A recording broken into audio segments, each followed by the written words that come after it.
여러분 안녕하세요. 2학기가 시작되었습니다. 그러나 우리가 대면 수업을 하지 못하고 또 비대면으로 하게 되어서 참으로 안타깝습니다. 여러분 방학 때 잘 지내셨는가요? 또 모두 건강하게 잘 지내셨으리라고 믿습니다. 지금 상황인 만큼 여러분 개인 건강 각별히 유의하셔서 우리가 언제 어떻게 될지 모르니까 항상 자신의 건강을 잘 지키시기를 바랍니다. 또 우리가 하나님께 기도하고 이 어려움이 빨리 끝날 수 있도록 우리가 한 마음으로 우리 함께 기도해 주시면 고맙겠습니다. 이번 학기는 지난번 우리가 고중세 교회 이야기를 배웠는데 그 다음의 강의로 이어진 겁니다. 종교개혁 이야기인데 특히 16세기를 중심으로 배우도록 하겠습니다. 여러분이 1학기 때 고중사 교회 이야기를 들은 학생들은 교재를 사실 필요는 없고 교회에서 무엇을 공부할 것인가에 나온 내용을 중심으로 제가 더 보충해서 강의를 할 거니까 여러분 특별히 사실 필요는 없습니다. 왜냐하면 교회에서 무엇을 공부할 것인가에 요약이 아주 잘 돼 있습니다. 그렇게 두꺼운 책은 아니지만 요약으로서는 참 잘 돼 있는 책이기 때문에 제가 더 보충 설명을 하면 여러분이 이해할 수 있으리라고 봅니다. 그리고 지난 학기 비대면 수업을 해 보니까 열심히 듣는 학생들은 참 열심히 들었습니다. 그러나 출석을 좀 소홀히 한 학생들이 정말 소수로 있었는데 여러분 출석을 꼭 해주시고 제가 매일 출석 체크를 하겠습니다. 그러니까 여러분들이 강의 끝나고 난 다음에 그 다음날에 바로 여러분들 출석 체크가 됐는지 안 됐는지 바로 확인하고 내가 강의를 들었는데 출석 체크가 안 됐다 하는 학생들은 저에게 연락을 해 주시기 바랍니다. 평가 방법은 중간고사 30%, 그리고 기말고사 35%, 또 과제물 10%, 출석 15%, 기타 10%가 되겠습니다. 여러분들이 지금 과제물은 한 가지입니다. 칼빈이 썼던 아주 중요한 작품 가운데 기독교 강요라는 게 있습니다. 물론 우리말로 번역이 되어 있고 기독교 강요 상 1, 2, 3권으로 상중하로 번역이 되어 있는데 거기 상권에 보면 도덕법 10계명 해설이 있습니다. 여러분들이 그 글을 읽고 요약해서 내주시기 바랍니다. 요약한다는 것은 그것을 짧게 베끼는 것이 아닙니다. 그렇게 되면 여러분들이 점수를 제대로 받지 못합니다. 그 글을 읽고 자기의 글로 옮겨 쓰는 겁니다. 여러분 제 수업에 항상 제가 강조하는 것인데 좋은 내용이라고 해서 여기저기서 그냥 베꼈으면 안 되고 여러분들이 꼭 잘 읽으시고 칼빈이 여기서 무엇을 말하고 있는가 하는 그 핵심 내용들을 정리하시기 바랍니다. 양은 A4 7페이지 정도로 해주시고 약간 넘어도 괜찮습니다. 글자 크기는 11호, 또 줄 간격은 180%를 부탁을 드립니다. 제출일은 11월 5일까지입니다. 여러분들이 이 클래스를 통해서 제출해 주시기 바랍니다. 우리가 여러분들이 이 클래스에 보면 강의 계획서가 나와 있으니까 그 강의 계획서를 잘 참고하시기 바랍니다. 또 비대면 수업을 하니까 서로 이제 만나는 기회가 참 어려운데 저에게 메일이나 또는 핸드폰으로 또는 문자로 꼭 연락을 해 주시기 바랍니다.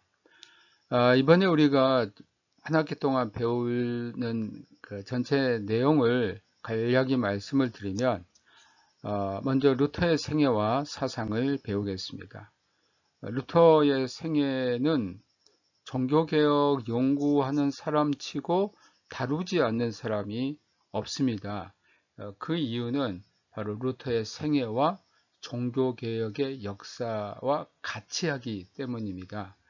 그래서 우리는 그 루터의 생애를 배우는 것이 종교개혁 역사를 배우는데 매우 큰 도움이 됩니다. 왜냐하면 종교개혁이라는 것이 루터라는 한 인간의 그 죄에 대한 통렬한 그러한 아픔과 내가 어떻게 하면 하나님으로부터 구원을 받을 수 있는가라는 그러한 인간적인 고뇌와 또한 영적인 시련에서 출발이 된다고 할 수 있습니다. 그래서 당시 가톨릭이 가르치는 또 자기가 배웠던 가톨릭 신학의 그 방법으로 그 문제를 해결하려고 했지만 그것이 불가능함을 알았고 다시 성서를 통해서 그 길을 찾았던 겁니다. 그러므로 우리가 루터의 그러한 일생을 보면 그가 어떻게 종교개혁에 시발이 되었고 또 그것을 이끌고 나가는가를 그 생애를 통해서 볼 수 있습니다. 또한 루터의 그 사상 또한 우리에게 매우 중요합니다. 예를 들면 루터의 칭의론 또는 의인론이라고 할 수 있는데 우리가 구원을 받는 것은 우리 인간의 개인의 어떤 선행을 쌓고 종교적인 덕행과 선행을 쌓음으로 이루어지는 것이 아니고 오직 그리스도를 믿는 믿음으로 이루어진 것이다. 그것은 인간의 힘으로 되는 것이 아니고 오직 위로부터 우리 인간 밖에서 오는 하나님의 은총에 기인한 것이람을 루터는 깨달았고 이것이 이제 프로테스탄트 신학의 매우 중요한 구원론의 골자가 되었습니다.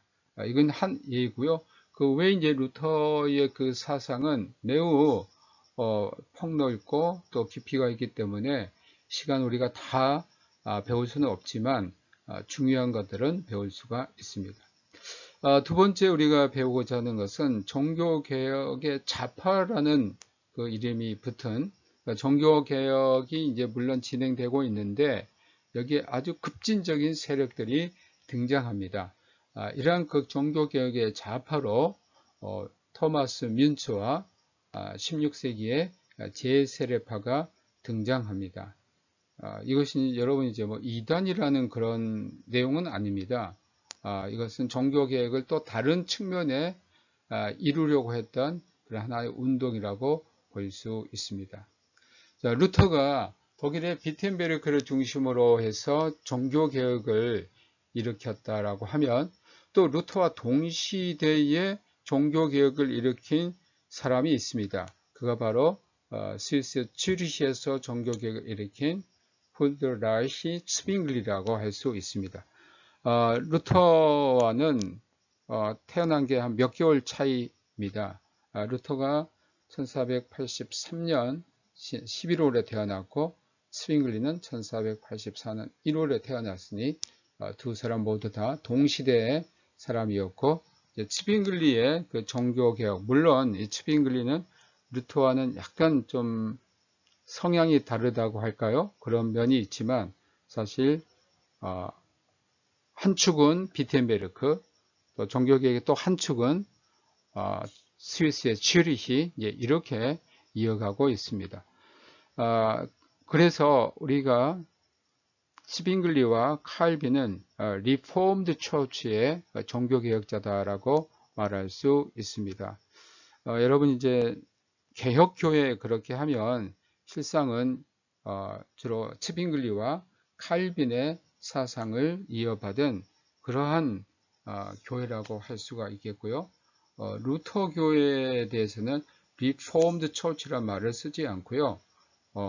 루터런 처치 혹은 이벤젤리컬 처치라는 이름으로 교회사에는 나오고 있습니다. 루터런 처치는 루터가 명명한 것은 아니고 루터 사후에 이제 루터런 처치라는 루터리쉐 키르케라는 그러한 이름이 이제 등장하는데 루터는 그 말을 쓰지 않고 항상 에반겔리쉐 키르케 이벤젤리컬 처치라는 말을 썼습니다. 복음교회라고 우리가 번역할 수 있는데 그것은 자기 교회가 정말 복음을 선포하는 교회라는 의미에서 이벤젤리컬 처치, 독일어로 디 에반겔리쉐 키르케라는 용어를 사용했습니다. 또 하나는 제네바의 종교개혁자 칼빈입니다. 이 칼빈은 루터와 동시대 사람은 아니고 그 다음 세대라고 할 수 있습니다. 그만큼 나이 차이도 있고요. 그러나 칼빈은 무엇보다도 루터에게 큰 영향을 받았고 스위스의 제네바에서 종교개혁을 일으켰고 이 칼빈의 종교개혁은 루터나 스핑글리보다 한 세대 늦게 시작한 겁니다만 서유럽에 굉장한 빠른 속도로 많은 추종자를 얻었고 이 제네바의 종교개혁에서 나온 게 여러분 잘 알고 있는 장로교라는 교회입니다. 사실 이 장로교는 칼빈이 썼던 용어는 아니고 이 장로교라는 용어를 맨 처음 사용했던 사람은 스코틀랜드의 종교개혁자인 잔 낙스입니다. 잔 낙스도 사실 칼빈과 같은 동시대 사람으로 이 사람은 종교적인 어떤 망명지로 제네바를 택했고 이 제네바에서 칼빈과 함께 사역하다가 스코틀랜드에 돌아가서 스코틀랜드에 정말 모진 그 어려움을 극복하고 스코틀랜드의 종교개혁을 이끈 분입니다. 제가 종교개혁자들 몇 분을 이렇게 공부하면서 가장 고난을 받고 정말 생명의 위협을 당하면서까지라도 종교개혁을 했던 사람이 누군가 또 갤리선의 노예도 되고요.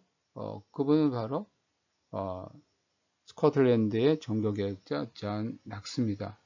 물론 루터가 처음에 종교개혁의 어떤 이 과업을 시작했기 때문에 루터도 어마어마한 그 인간으로서 정말 감당하기 어려운 스트레스라든지 어려움이라든지 생명의 위협을 느꼈습니다. 그러나 실질적으로 그 강도는 제가 생각하기에 잔 낙스만큼 잔 낙스는 종교개혁을 이제 시작하면서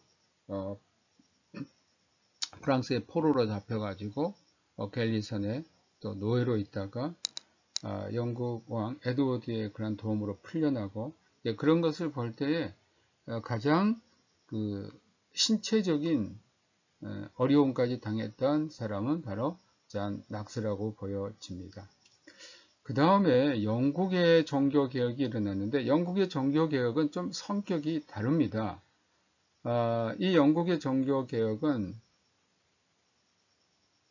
왕이 중심이 되어가지고 일어났던 헨리 8세가 자신의 그 결혼과 관계되어서 영국 가톨릭 교회를 로마 가톨릭 교회와 교황청과 단절을 하고 새로운 교회를 세우게 되는데 그 교회가 바로 앵글리칸 처치입니다. 영국의 성공이라고 할 수 있고 사실 이 성공에도 사실 우리 프로테스탄트에 속하게 됩니다.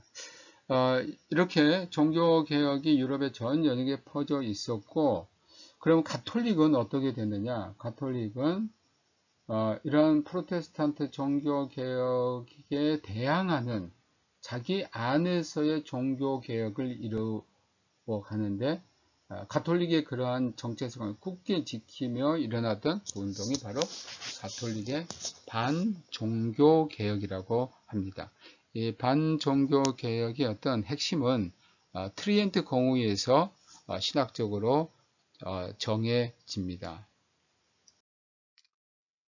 과제는 아까 이야기했는데 다시 한번 말씀드립니다.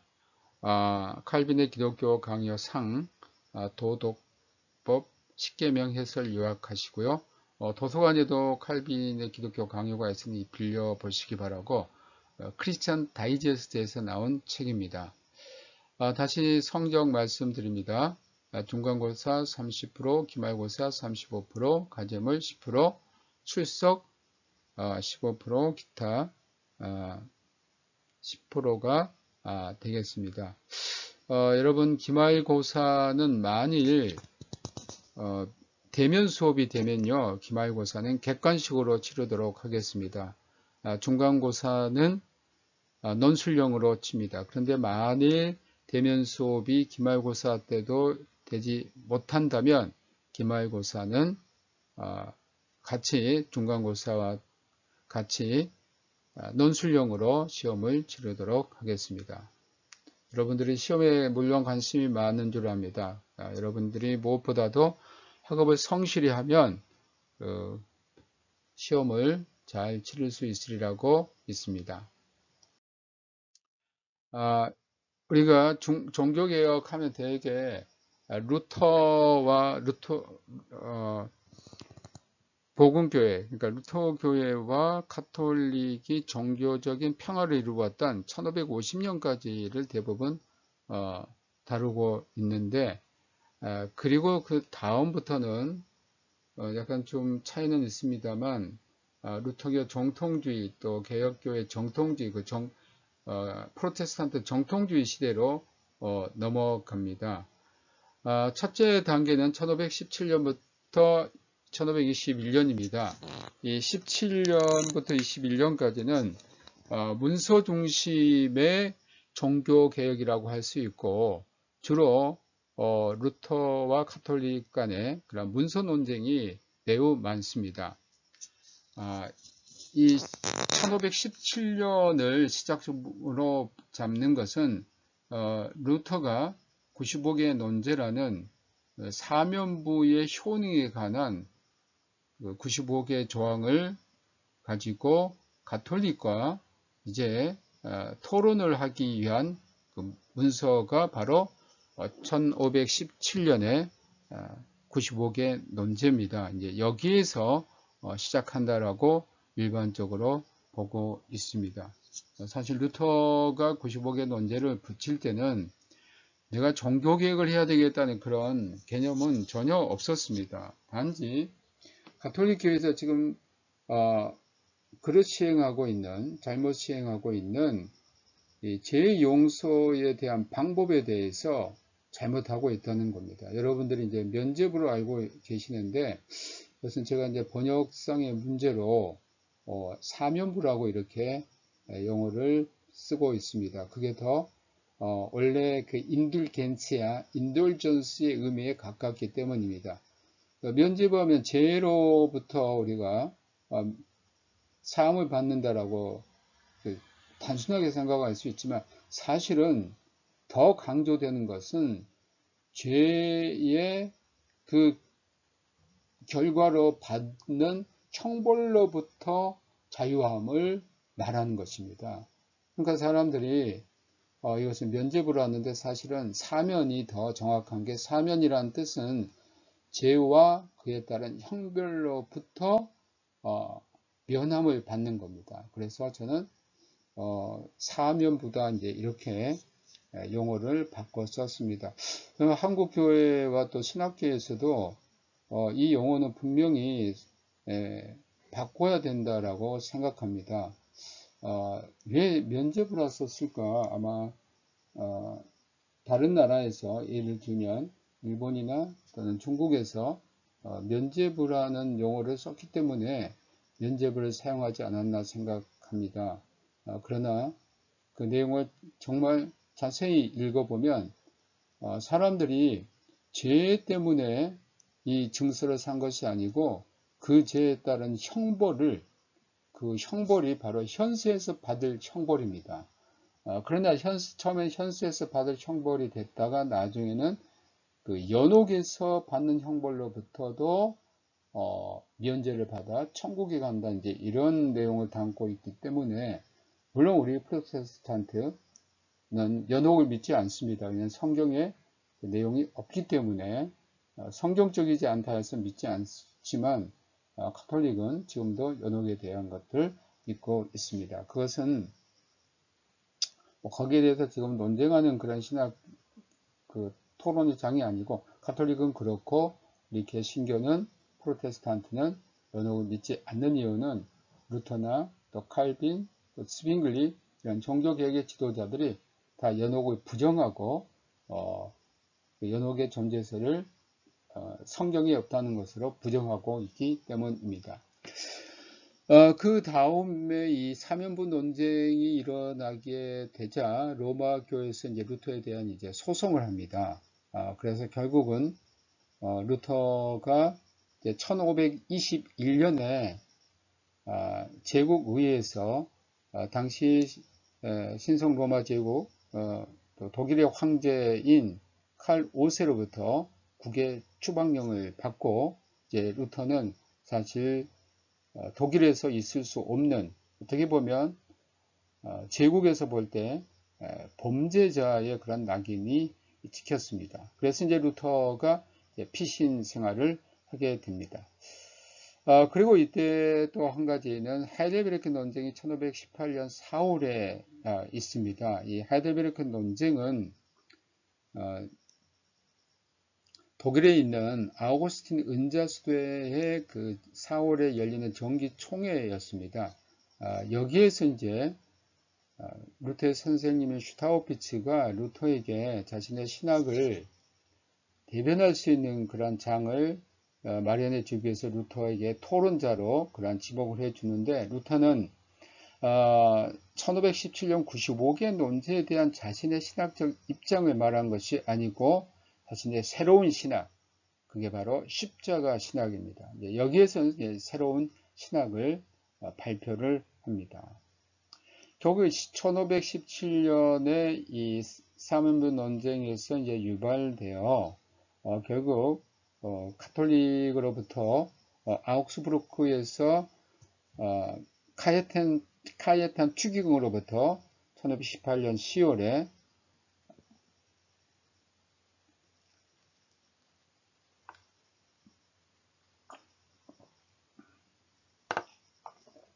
신문을 받습니다. 사실 루터가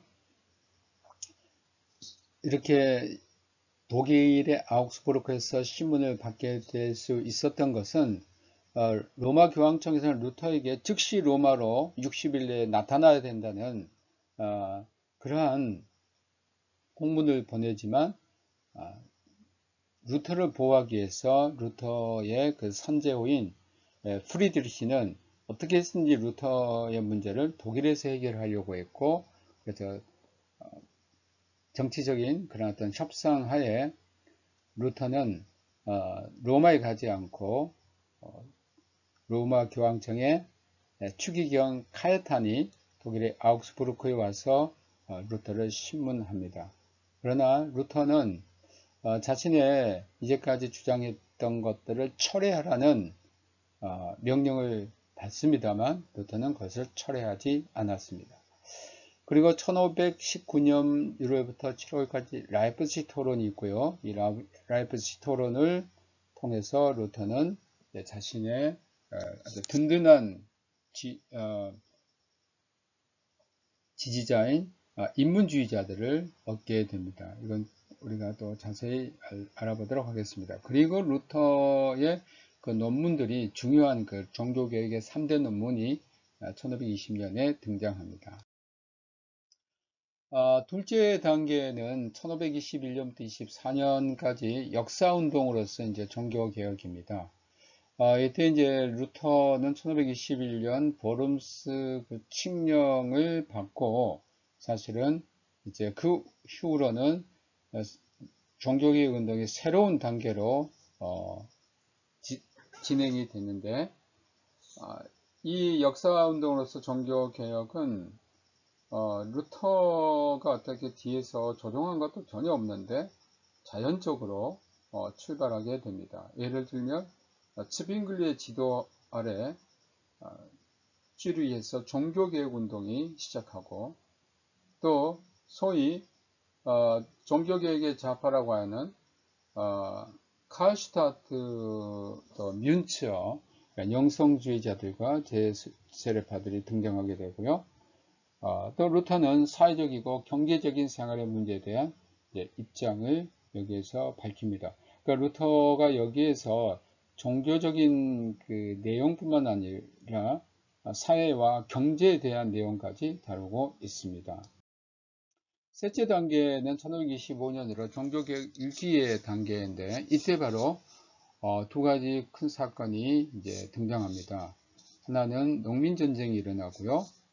또 하나는 당대 유럽의 인문주의의 제왕이라고 하는 에라스무스와 루터가 1525년 자유주의에 대한 그 에라스무스의 글에 대한 답변으로 1525년에 루터가 에라스무스에게 거기에 대한 강력한 반대의 글인 노예 의지에 관하여라는 글을 발표합니다. 이러므로써 이 위기의 단계에 처하게 되는데, 이때에 사실 루터가 농민 편에 서지 않고 제후 편에 섰기 때문에 루터의 아주 강력한 지지 세력인 농민으로부터 지지를 잃게 됩니다.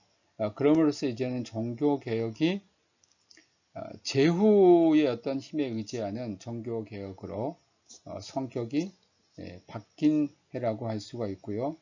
또 하나는 이제 인문주의자들로부터 많은 인문주의자들, 특히 이제 에라스무스와의 결별이 또 루터의 종교개혁에 상당한 치명을 가합니다. 왜냐하면 그 전까지만 해도 에라스무스는 루터의 종교개혁을 동조했고, 또 루터의 종교개혁에 어떤 비판을 하지 않았는데, 이제부터는 인문주의자들로부터 결별이 시작이 됩니다. 다음으로 1525년부터 30년인데, 종교개혁이 이제 각 지역에서 성립됩니다. 이것은 이제 독일은 각 지방에 제후국이나 선제후국 이런 크고 작은 나라로 나뉘어져 있는데, 이때 종교개혁이 독일 전역에 퍼지면서 특히 이제 독일 북쪽을 중심으로 종교개혁이 널리 퍼지게 되고, 각 지역의 크고 작은 나라들, 제후국, 선제후국들에서 종교개혁을 받아들입니다. 더욱더 자연적인 출발이었지만 중심에 선 것은 이제 통치권의 종교개혁이었습니다. 그래서 여기에서 이제 각 지역의 통치자들이 종교개혁을 받아들이고 루터교의 지역교회 제도가 시작이 됩니다. 우리나라로 말하면 이런 겁니다. 경상도 루터교회, 전라도 루터교회, 충청도 루터교회, 강원도 루터교회, 제주도 루터교회, 또 서울 루터교회, 또 경기도 루터교회, 각각의 그 지역의 하나의 독특한 루터교회가 형성이 됩니다.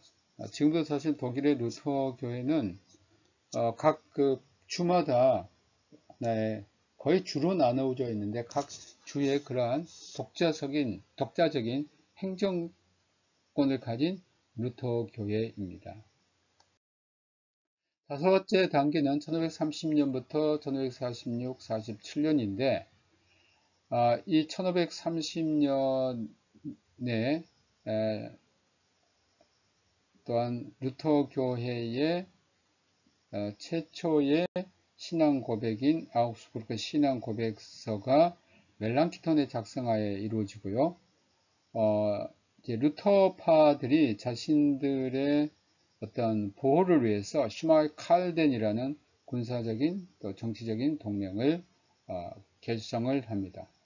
그래서 이렇게 하는 하나의 그 힘이 뭉쳐짐으로 독일 제국에서 종교개혁이 확장이 되고, 또 제국의 국경을 넘어 북유럽, 동유럽의 종교개혁이 도입합니다. 특히 이제 북유럽의 그 스칸디나비아의 그 나라들, 노르웨이, 또 덴마크, 그리고 스웨덴이 강력한 루터교 국가로 왕으로부터 교회가 받아들여지는 그런 루터교를 국교로 하는 국가가 등장합니다. 여섯째 단계는 1546년부터 47년, 55년인데 이게 바로 종교 1546년에 루터가 세상을 떠났는데 이때 가톨릭의 세력이 황제 칼 5세를 중심으로 슈말칼덴 전쟁을 일으킵니다. 결국 이 전쟁에서 루터파는 패하게 되고 1548년 아우크스부르크 잠정 협정이 이제 황제의 그러한 주도 아래 로마 가톨릭으로 가기 위한 독일의 루터교회가 로마 가톨릭으로 가기 위한 어떤 잠정적인 협정이 맺어지는데 여기에 대해서 루터교회에 강력한 반발이 있었습니다. 1552년 파사우 조약은 제국에서 정치적이고 종교적인 무승부 상태를 나타낸 겁니다. 결국 독일의 귀족들이 황제에 대해서 대항하는 그러한 전쟁을 일으켰고 여기서 황제는 피신하고 결국 1552년 파사우 조약을 통해서 독일의 루터 교회 또 독일의 가톨릭 교회가 슈마이칼덴 이전의 상태로 돌아가는 어떻게 보면 이제 무승부라고 할 수가 있겠죠. 그리고 결국 1555년 아우크스부르크 종교 평화를 낳게 됐는데 이것은 아우크스부르크에서 열린 제국의회에서 제국이 루터파와 카톨릭파에게 동등한 법적인 지휘권을 주게 됩니다. 그럼으로써 이제 종교 개혁은 루터파는 독일에서 이제는 종교의 지위를 법적인 종교의 지위를 획득하게 됩니다. 이제 루터의 그 생애부터 시작하겠습니다. 루터의 발전 과정과 종교개혁의 시작 1483년부터 1505년입니다. 루터 아버지 조상들은 농부였고 독일 그 동쪽의 튜링겐 삼림 지역의 가장 서부 지역 출신입니다. 또 어머니는 아이젠하의 시민계급 출신이었습니다. 루터의 그 아버지는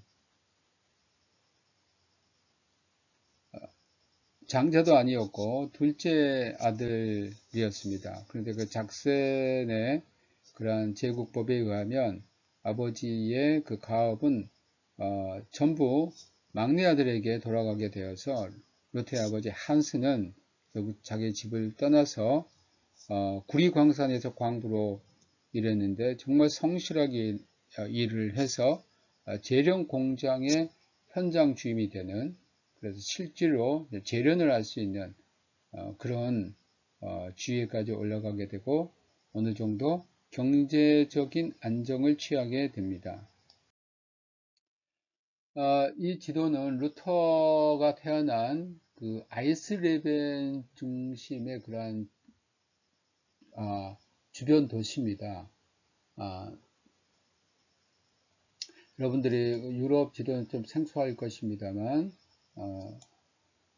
이곳이 이제 아이슬레벤이고요. 이게 이제 독일 북부 지역입니다. 독일 북부 지역이고요. 여기에서 보시면 루터가 태어난 곳에서 바로 이제 이곳이 아이슬레벤이고요. 그 독일의 당시에는 지금도 이제 아이슬레벤이 있고 또 그 유명한 도시 이제 라이프치히가 여기 있습니다. 그리고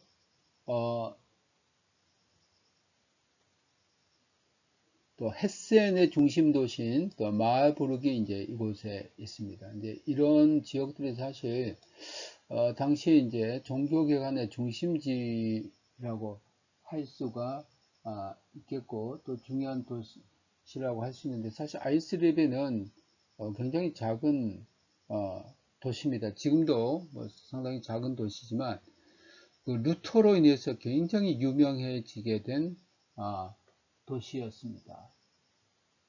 여기 보면 이제 북쪽에 있는 그 당시에 왕국들, 여기 이제 스웨덴의 스톡홀름이 있고요. 여기는 또 덴마크의 그 코펜하겐이 있습니다.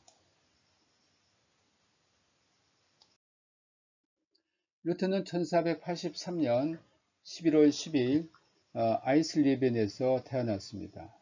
이 아이슬리벤은 공장령 만스펠트에 속해 있는 곳입니다. 우리가 루터의 탄생 연도를 1483년이라고 이제 일반적으로 학계에서는 인정을 합니다. 그러나 재미있는 것은 루터 자신이 자신의 출생 연도를 정확하게 알지 못했습니다. 이 루터의 출생 연도를 루터에게 알려준 사람은 루터의 동료인 멜랑키톤입니다. 그러니까 멜랑키톤이 1518년 4월에 루터가 교수로 있는 비텐베르크의 그리스어 교수로 오게 되는데, 루터와 굉장히 친해진 아주 절친한 동료가 되고, 또 이 두 사람이 종교개혁을 함께 서로 협력해서 사는데, 멜랑키톤이 루터의 그 출생 연도를 산출해 줍니다. 그러니까 루터가 이제까지 살았던 것을 거꾸로 이제 계산해서 루터에게 당신의 출생 연도가 1483년이라고 이제 알려줍니다. 그러나 날짜는 정확합니다. 그것은 11월 11일인데 세례를 11월 11일에 받았어요. 아이슬레벤에 있는 산트 페트리 파울리 교회에서, 성 베드로 바울 교회에서 받았는데, 루터의 이름이 그 마틴이라는 그 이름이 붙어진 것은 그가 세례받은 11월 11일이 성 마틴, 상트 마틴의 축일이기 때문에 신부님이 이제 나는 마틴과 같은 그런 성자가 되라는 의미에서 이름을 붙여 주었습니다. 당시는 유아 사망률이 매우 높았기 때문에 출생 다음 날 바로 세례를 받았습니다. 여기 이제 그 집이 있는데 이 집이 루터의 생가입니다. 지금도 보존이 되어 있고, 루터의 그 생가이기 때문에 매년 굉장히 많은 관광객들이 이것을 찾습니다. 참 재미있는 것은 제가 사실 루터 그 유적지를 한 10번 이상 갔을 겁니다. 처음에 제가 갔을 때가 이제 독일이 통일되고 난 다음에 바로 갔는데, 왜냐하면 그 루터 유적지는 거의 동독에 있었어요. 그때는 이제 동독이 공산국가이기 때문에 저희들은 갈 수가 없었습니다. 통일이 되고 이제 그 유적지를 찾아갔는데, 그때는 사실 입장료 같은 거 받지 않고요. 거기에서 그냥 기념품만 사면 됐어요. 근데 제가 최근에 간 게 종교개혁 500주년을 기념하는 2017년에 여름에 갔었는데, 참 변화는 뭐냐면 거의 루터 그 유적지를 리모델링을 아주 했습니다. 좀 아쉬워요. 옛날 그 어떤 정치가 이제는 거의 사라졌고, 리모델링을 했는데 가는 곳마다 입장료가 만만치 않았습니다. 그래서 이제는 루터 유적지 다니려고 해도 그 입장료만 해도 상당히 되겠구나. 이것은 이제 좀 제가 예담입니다만 정말 시대가 이렇게 좀 바뀐 것 같습니다. 제가 1991년부터 유적지를 다닌 그 당시는 별로 리모델링도 안 하고 옛날 그대로 이제 모습을 갖고 있었는데, 지금은 완전히 리모델링이 되어 있습니다. 이것이 바로 루터 생가입니다. 이제 이 집인데요. 좀 괜찮게 생긴 것 같습니다. 아, 이거 보다를 루터가 태어났을 때에 사람들이 생각할 루터 아버지가 굉장히 가난했을 것이다 라고 생각하는데 그건 아닙니다. 경제적인 그 어떤 것에서 좀 어려움도 없었고 그렇기 때문에 아들을 교육을 시키고 또 아들을 대학에까지 보낼 수 있어요. 그 당시 대학에 간다는 것은 집에 그만큼 재력이 없으면 갈 수 없었습니다. 그러니까 우리가 루터를 완전히 흑수저 출신이라고 생각할 수는 없고요. 상당히 루터 아버지는 귀족은 아니었지만 평민이었지만 그래도 이 정도 경제력이 있었던 분이었습니다. 루터의 아버지 그 한스 루더와 마가레테 루더인데 여러분 좀 새로운 거 발견하셨습니까? 루터 아버지 이름 성이 루더예요. D만 있어요. TH가 없죠. 루터가 원래는 성이 루더입니다. 루더인데 루터가 1518년에 이 D를 없애고 TH를 붙입니다. 뭐 이유는 정확하게 모르겠습니다만 약간 좀 우리말로 하면 좀 촌스럽다 이런 의미가 있었나 봐요. 그래서 루터는 1518년부터는 루더라 하지 않고 루테르라는 TH를 붙입니다. 그리고 이제 루터는 이제 거의 그 이름이 책에 나온 이름을 보면 마르티누스 루테루스라는 라틴어식 이름을 사용하고 있습니다. 그도 이제 나왔기 때문에 그 여기는 생략하고요. 근데 한스가 성실일에서 구리광산 광부에서 야금 공장장이 됩니다. 이것은 이제 이런 뜻인 것 같습니다. 일단은 그 광석을 가지고 오면 그 광석을 재련할 수 있는 불이 필요하잖아요. 그 불을 그러니까 그 공장을 운영하는 사람이었고 또 상당히 많은 그러한 사람들로부터 또 신임도 받고 해서 1491년에는 그 주민 대표의 한 사람으로 뽑히기도 했습니다. 그러니까 주민 대표 4명을 뽑는데 그 중에 한 사람으로도 활약을 했습니다. 아버지, 어머니 그 모습을 보면 아주 신념이 굳은 사람이다라고 볼 수 있겠습니다. 이것은 이제 루터의 가계도입니다. 그러니까 한스 루터, 마가레트인데 어머니 쪽에 이제 가계도 또 아버지 쪽의 가계도인데 어머니의 그 가계도를 보면 어머니의 그런 형제들이나 이 사람 다 시민계급 출신이고 또 루터의 형제들 가운데 그 당시 변호사도 있었고 상당히 어떤 재력으로 좀 뭔가 좀 있는 집안 사람인 것 같아요. 그래서 루터 아버지가 항상 어떤 생각을 했냐면 자기 아들이 이제 태어나서 공부를 잘 시켜서 법관을 만들겠다는 그게 아버지의 소원이었어요. 왜냐하면 이 평민들이 자신의 어떤 신분 상승을 위해서 가장 좋은 방법은 공부를 열심히 해서 이제 시험에 합격해서 법관이 되는 거였어요. 루터 아버지의 소원은 루터를 자기 애삼촌처럼 법관으로 만드는 것, 법률가로 만드는 게 그의 소원이었던 겁니다. 그래서 상당히 좀 어려운 그런 경제적인 상황도 처해한 적이 있습니다만 루터를 교육을 시켰던 겁니다. 이 교회는 그 루터가 세례받은 성 베드로 바울 교회 입구입니다. 루터가 하여간 스쳐간 것은 독일은 거의 모든 것을 이렇게 루터 이름을 붙여놓고 또 관광지화 되어 있습니다.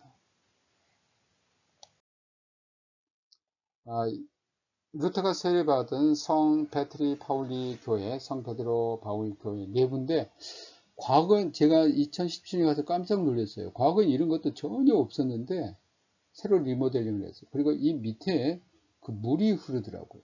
루터가 세례를 받은 그 세례의 그 의미가 있죠. 아, 여러분들이 세례는 물로 받잖아요. 물로 받는데 루터도 이제 세례의 의미에 대해서 신학적으로 많은 그 글을 썼습니다만 특히 이 교회 그 안에 이렇게 물이 흐르게 돼 있었습니다. 그래서 제가 이거는 좋은 아이디어지만 상당한 어떤 그 재정을 들여서 이렇게 만들었다라고 생각이 됩니다. 그 루터는 그 세례에 대해서 로마서 6장 4절을 굉장히 중요하게 여겼어요.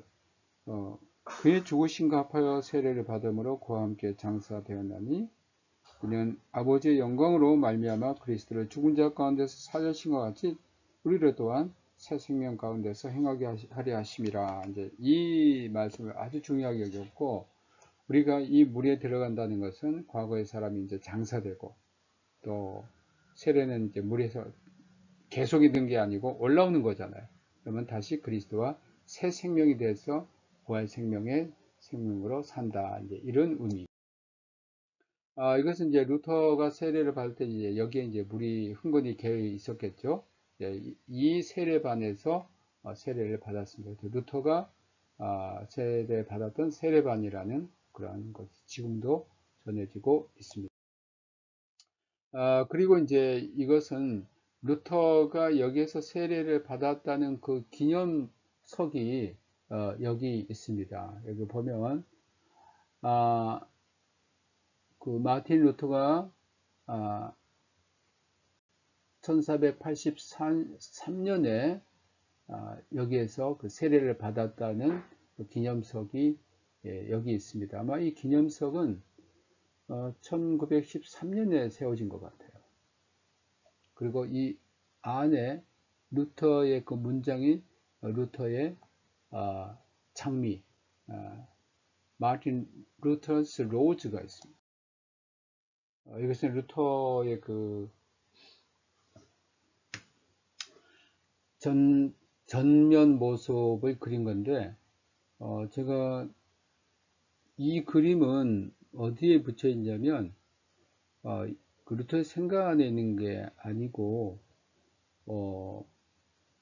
비텐베르크에 있는 그 루터의 그 집, 과거에 이제 어거스틴 형제 수도의 그 수도원에 있는 그림입니다.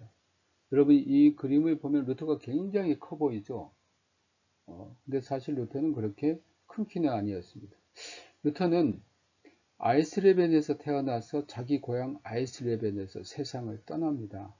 그 아이슬레벤에 루터가 임종을 했던 집에 가면 루터 당시 루터가 누웠던 침대가 있습니다.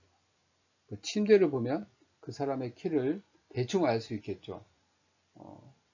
그 침대에 보면 루터의 키를 대충 알 수 있는데 150에서 155cm 정도 루터는 단신이었습니다. 이 그림 보면 굉장히 거인으로 보이는데 실질적으로는 155cm 정도 단신입니다. 여러분 키가 작다고 너무 실망하지 마십시오. 루터도 키가 별로 크지 않았습니다. 이것은 이제 루터를 표시하는 그 문장, 루터의 장미입니다. 루터를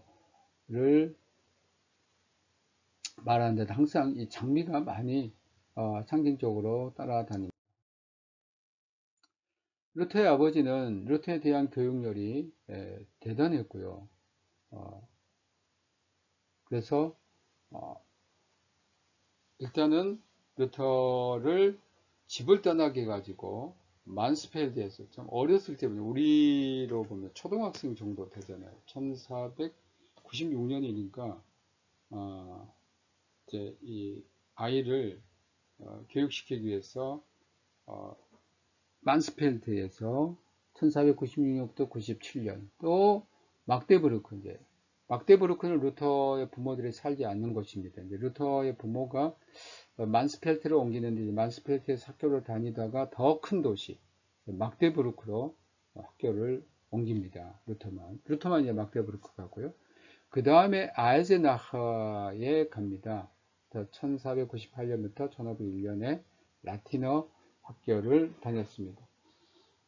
이렇게 이제 라틴어를 배우는 것은 대학을 가기 위한 준비 과정입니다. 그래서 여기에서 루터는 모든 것을 라틴어로 말하고 라틴어로 쓸 수 있는 그런 실력을 기르는 겁니다. 루터가 했던 말 가운데 이런 말이 있습니다. 나는 나의 모국어인 독일어를 제대로 배운 적이 없다. 나는 독일어로 글을 쓰는 것보다 라틴어로 쓰는 게 훨씬 더 쉽다. 왜냐하면 학교에서 독일어 자신들의 그 모국어를 주로 배우는 게 아니고 라틴어로 배웠기 때문입니다. 또 루터의 그 탁상 다음에 지금 교육에 대한 것들 상당히 많이 나옵니다만 그 이제 루터는 라틴 학교 다니면서 라틴어의 그 동사의 그 변화표가 있어요.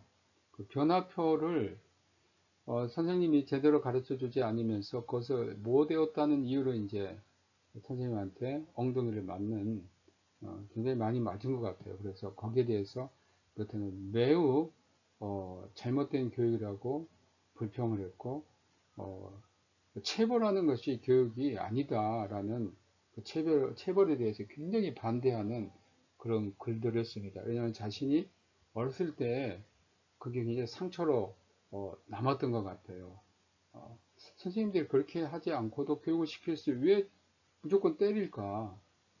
그것은 물론 루터는 잘못된 교육이라고 했고, 그러나 루터가 이제 상당히 교육에서 그 좋은 선생님을 만났는데 그게 이제 막데부르크와 아이젠하흐인 것 같아요. 이제 막데부르크에서는 루터가 데보치오 모데르나의 그 운동과 연관되어 있는 학교에 들어가서 그곳에서 참 훌륭한 선생님들을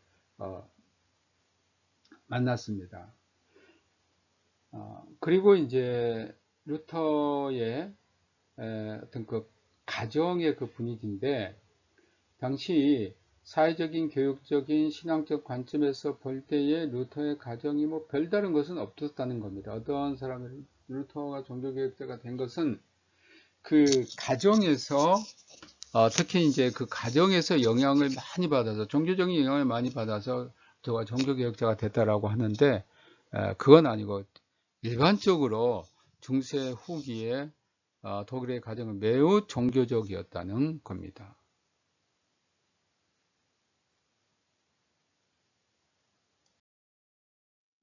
그러나 루터의 가정교육은 굉장히 엄했습니다. 또 체벌도 있었고요. 또 정신분석학자 에릭스는 1958년 자신의 젊은 루터라는 그 책에서 루터와 그의 부모에 대한 관계를 정신 분석을 합니다. 그래서 뭐라고 했냐면 젊은 루터의 신학적이고 종교적인 발달을 아버지와 갈등, 어머니에 대한 거부로 설명을 했습니다. 그러면서 이제 웨디푸스 컴플렉스가 루터에게 있었다라는 것인데 이 웨디푸스 컴플렉스는 자신이 이성 어버이에 대해 갖는 애착과 또 동성 어버이에 대한 반발이라고 이제 반발에 관한 심적 항쟁이라고 말할 수 있는데 루터에게 이런 것이 있었기 때문에 루터가 결국 하나님에 대해서는 이렇게 어떤 반발을 하는 그래서 그의 종교 개혁의 어떤 그 심적인 것에는 하나님에 대한 반발, 그 아버지에 대한 반발이 결국 하나님 아버지에 대한 그런 어떤 반발심이 있었다라고 설명을 하는데 사실 이제 이것은 루터 연구하는 신학자들에게는 거의 받아들여지지 않았습니다.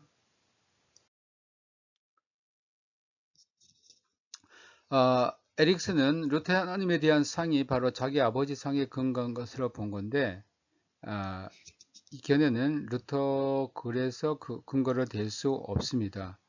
루터의 글을 보면 아버지한테 매를 맞고 또 금방 친해지는 그런 글들이 있습니다. 그렇기 때문에 우리가 이것은 에디푸스 컴플렉스로 설명하기는 매우 어렵다라고 보여집니다. 오히려 루터의 유년 시절은 중세 후기 신앙심의 영향을 받았던 것입니다. 중세 후기에 살았던 사람들은 사랑과 자비 하나님보다는 하나님 굉장히 무서웠어요. 의롭고 심판하신 하나님.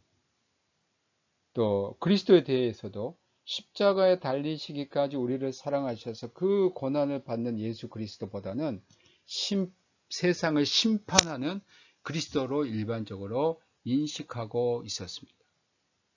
그렇기 때문에 루터가 수도원에 들어간 것은 어렸을 때 받은 그런 교육, 또 가정에서의 그 신앙심에서 나온 것은 결코 아니라는 겁니다. 여러분, 이것은 이제 제가 그 책에 나온 어떤 사진을 실은 겁니다. 이게 중세인이 생각하는 예수 그리스도상을 가장 잘 표현한 그 조각품이다라고 보여집니다. 여러분 자세히 보시면 예수님의 이제 얼굴이 여기 있습니다. 이게 예수님의 얼굴이고요. 여러분 예수님 얼굴 보았을 때 어떤 느낌이 들어요? 자비로우시고 사랑이 많으신 분으로 보입니까? 아니면 화가 나 있는 분노한 얼굴로 보입니까? 분명히 예수님이 그런 자비로운 모습은 아닙니다. 눈썹을 보시죠. 확 올라와 있죠. 화내는, 분노하는. 자, 또 재미있는 것은 여러분 예수님의 오른쪽에 잡고 있는 것은 무엇입니까? 오른쪽에 잡고 있는 것은 그건 백합화입니다. 왼쪽에 잡고 있는 것은 뭡니까? 칼입니다. 그럼 마태복음에 보면 그 양과 염소의 심판이 있죠. 거기 보시면 오른쪽에는 구원을 받을 사람, 왼쪽에는 멸망을 받을 사람, 지옥 형벌을 받을 사람, 양에 속해 있는 사람, 염소에 속해 있는 사람. 그러니까 중세 사람들이 예수 그리스도에 대해서 이렇게 생각했다는 거예요. 그렇기 때문에 이들에게는 예수님께 직접 갈 수 있는 길이 어떻게 보면 막혀 있고 이 길을 갈 수 있도록 중간에 매개가 필요했고 이 매개로 등장하는 분이 바로 예수님의 어머니, 자비롭고 자애로우신 예수님의 어머니 성모 마리아가 이제 등장하는 겁니다. 루터의 아버지는 루터가 에삼선처럼 법관이 되어 명예를 얻고 돈 벌기를 바라는 마음에서 루터를 대학에 보냅니다. 1501년부터 라틴 학교를 마치고 1505년까지 에어프루트 대학의 학예부에 들어갑니다. 이 학예부에서 7가지 학문을 배운 다음에 자신의 그 전공인 또 신학이나 법학이나 의학을 이제 배우게 되는데 이 7학예는 2가지로 구분되어 있습니다. 하나는 3학예라는 트리비움, 이 트리비움은 문법과 변증법과 수사학을 배우고 4학예는 크바드라는 사라는 뜻이죠. 라틴어로 크바드리비움은 기하학, 산술, 음악, 천문학을 이제 마치면 소위 오늘날로 말하면 문학 석사학위가 주어집니다. 이것을 마치면 이제 신학이나 또는 의학이나 법학을 공부할 수 있습니다. 이 에어프루트 대학에서 루터는 굉장히 공부를 잘했던 것으로 보여집니다. 그의 그 성적을 보면 졸업할 때 전체 수석은 아니었지만 2등을 한 것으로 되어 있습니다. 에어프루트 대학 학예부에서는 오캄주의가 지배하고 있었습니다. 오캄의 일리엄은 영국의 프란시스파 신학자였는데 토마스 아퀴나스의 방법론을 배격하고 신학과 철학을 완전히 분리했습니다. 이것은 우리가 지난 학기에 배웠던 내용들이 다시 이제 반복이 됐는데요. 중세 후기에 그 오캄이라는 신학자가 등장하죠. 오캄은 하나님은 이성에 의해 인식되어질 수 없고 이성은 오직 이 세상 것들에 연관되어 있다라고 보았습니다. 그래서 아퀴나스의 실제론을 반박했습니다. 그래야 오캄은 개체가 보편을 앞선다는 유명론을 주장합니다. 루터는 에어프루트 대학에서 사실 오캄의 영향을 굉장히 많이 받습니다. 자, 이게 이제 참 중요한 어떤 그 개념이 되는데, 개체, 보편, 이 두 가지입니다. 이 유명론이라는 것은 이름이 있다는 것이죠. 쉽게 예를 들면, 그 존재의 시작이 어디냐 이겁니다. 존재라는 것은 아퀴나스는 보편으로 보았습니다. 예를 들면 나무라는 것을 볼 때 그 나무가 있고 난 다음에 이제 그것은 이제 보편성이죠. 그 다음에 이제 개체의 나무가 있다는 것이죠. 예를 들면 소나무, 참나무, 떡갈나무, 뭐 포도나무, 사과나무, 뭐 무화과나무 이런 것이 있습니다. 이러한 보편이 있어야만 그 다음에 개체가 나온다는 것이고, 오캄이 주장한 것은 아니라는 거예요. 보편이 먼저 존재하는 것이 아니고 개체가 존재해서 그 개체가 결국 보편을 이룬다는 내용입니다. 예를 들면 아까 이야기했던 뭐 소나무, 떡갈나무, 참나무, 뭐 무화과나무, 포도나무, 사과나무 이런 개체가 있어서 사람들이 이것이 나무다라는 보편이 등장한다는 겁니다. 그래서 이제 토미즘의 그 신학자들은 이 개체를 주장하는 사람들을 향해서 당신들은 단지 이름만을 주장한다고 해서 유명론이라는 노미널리즘이라는 이름을 붙인 겁니다. 이것은 우리가 또 구원에 있어서도 이렇게 생각할 수 있어요. 구원에 있어서 가톨릭 교회라는 그 보편의 교회에서 그 가톨릭 교회라는 안에 들어가면 구원을 받는다. 이것은 이제 아퀴나스에 의하면 가능하죠. 그러나 오캄에 의하면 그건 불가능해요. 왜냐하면 구원이라는 것은 개체의 문제예요. 각 개인의 문제로 이제 구원이 이제 인식이 되는 거예요. 그러면 개인이 구원을 받기 위해서 뭘 해야 되느냐? 그 개인이 각자가 하나님 앞에서 선을 행하고 그런 신앙생활을 해야 되는 것으로 이제 바뀌는 거예요. 그래서 루터가 사실은 이 에어프루트 대학에서 오캄의 영향을 받은 건 사실입니다. 후에 이 오캄의 사상을 배격하는데 여기에는 바로 구원에 있어서 그 개체를 강조한 것은 맞지만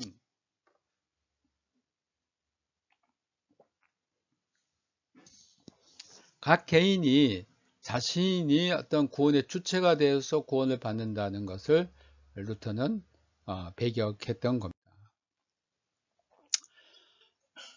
에어프루트 대학에 있을 때에 대학생으로서 루터는 아주 쾌활하고 학문에 열성을 가진 학생입니다.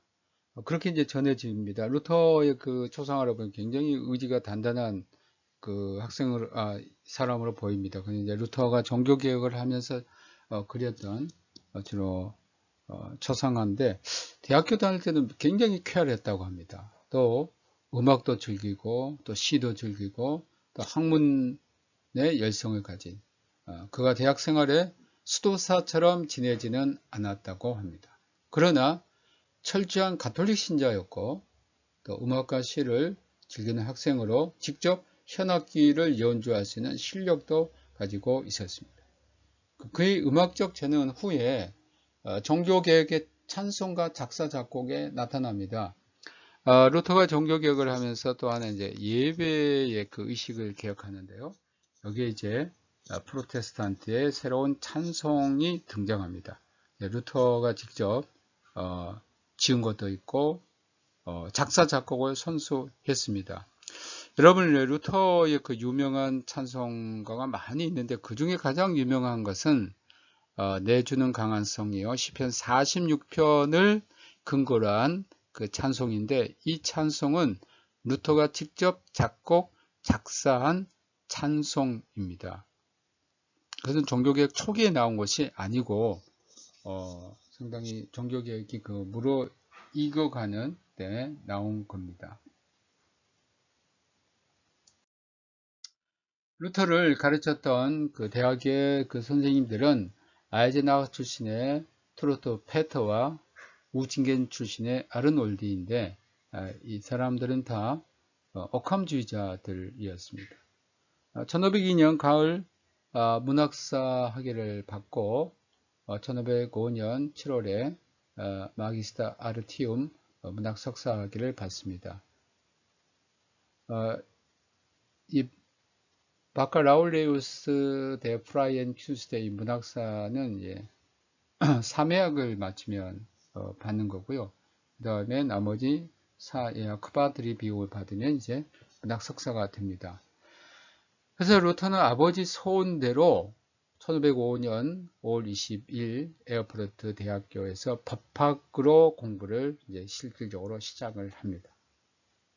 그것은 이제 아버지의 소원이었어요.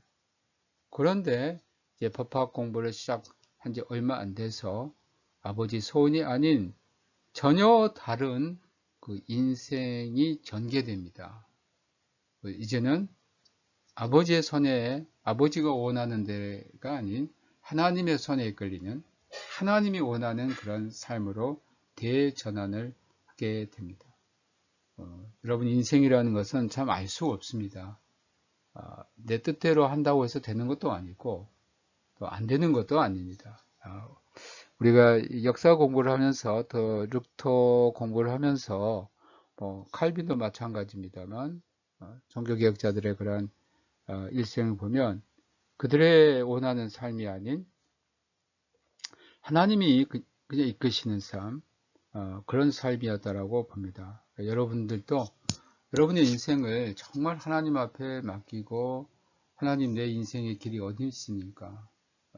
계속 그것을 질문하면서 나간다면 분명히 하나님께서 여러분의 인생을 인도하실 줄로 저는 믿습니다. 우리 인간은 연약하고 한 치 앞도 내다볼 수 없는 게 우리 인간입니다. 그런 인간이 자신의 삶을